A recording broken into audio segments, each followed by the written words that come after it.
Saudara-saudara yang dikasihi Tuhan kita Yesus Kristus, dalam bacaan Injil yang baru saja kita dengar pagi ini, kita tahu bahwa Allah sungguh-sungguh Immanuel, Allah beserta kita.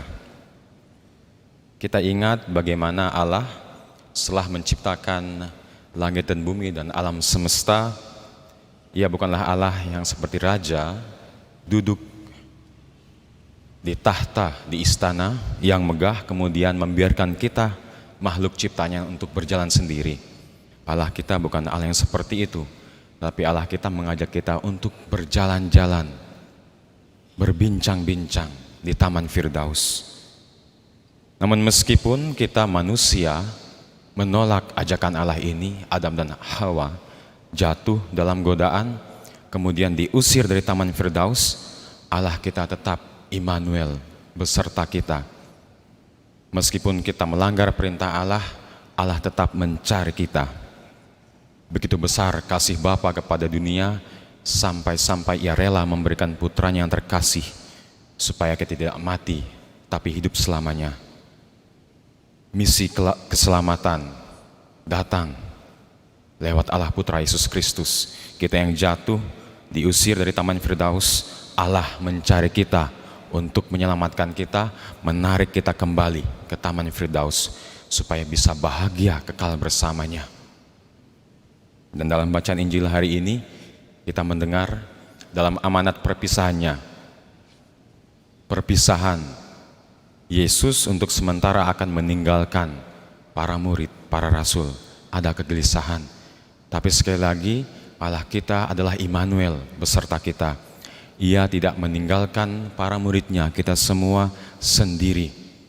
Ia akan mengirimkan seorang pengajar, seorang penolong, Roh Kudus, untuk terus mendampingi kita dalam perjalanan kehidupan kita setiap hari, dalam pergulatan iman kita. Sang pengajar, Roh Kudus, Roh Allah itu sendiri. Dan agar kita bisa berbuah banyak, membuka diri kita supaya Roh Kudus bisa terus hadir dalam diri kita, berkarya dalam diri kita. Yang perlu kita miliki adalah keutamaan Kristiani ini. Apa itu? Kerendahan hati. Agar kita bisa diajar tentang kebenaran, kita harus bisa menjadi murid yang baik. Murid yang baik harus rendah hati.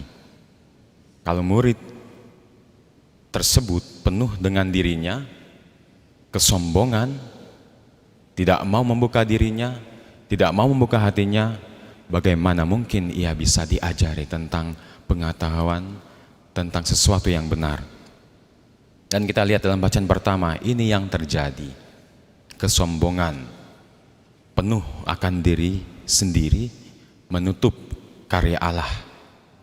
Dalam bacaan pertama kita dengar bagaimana Paulus ini berbicara di hadapan orang-orang Yunani.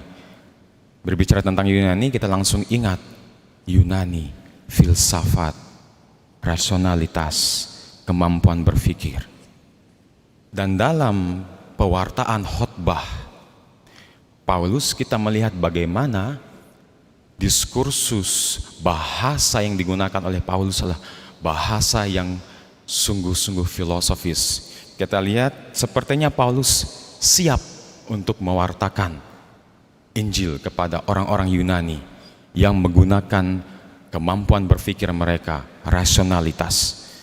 Dimulai dari pengalaman budaya Yunani. Kemudian pelan-pelan dikembangkan konsep tentang Allah. Kemudian titik penentu adalah pesan kebangkitan. Dan ini yang menjadi titik penolakan dari bangsa Yunani, orang-orang Yunani yang mendengarkan pewartaan Paulus. Mereka tidak bisa menerima konsep tentang seorang yang mati sudah bangkit. Enggak masuk ke dalam akal pikiran mereka, rasionalitas mereka. Omong kosong, nonsense. Kita tahu reaksi dari orang-orang Yunani ini. Mereka mengejek, menolak pewartaan Paulus. kesombongan, rasionalitas manusia penuh akan dirinya, pengetahuan, kebenaran manusiawi.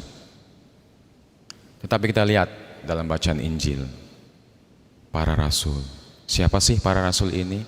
Paulus dan teman-teman, mereka orang-orang sederhana, nelayan, nggak punya pendidikan formal seperti orang-orang Yunani. Tetapi apa yang kita dengar dan apa yang kita saksikan dalam kehidupan para rasul, orang-orang yang sederhana ini, orang-orang yang tidak berpengetahuan seperti orang-orang Yunani ini, filsafat dan sebagainya, mereka mewartakan kebenaran mereka tentang kehidupan iman mereka, tentang Yesus, dan mereka rela memberikan hidup mereka akan kebenaran ini. Bahkan Paulus sendiri pun, ia yang luar biasa pintarnya belajar tentang hukum Taurat di bawah bimbingan Gamaliel, seorang Farisi, benar-benar mengerti kitab suci, juga harus mengalami pengalaman kerendahan hati dalam perjalanan ke Damaskus.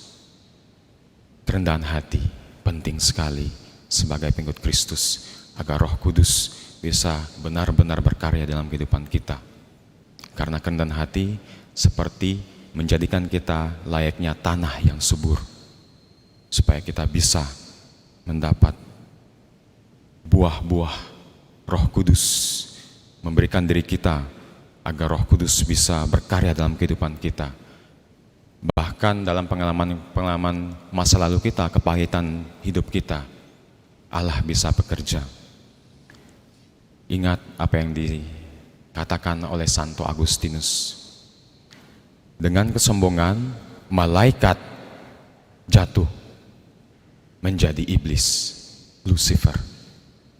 Tapi dengan kerendahan hati, manusia bisa menjadi sama seperti malaikat.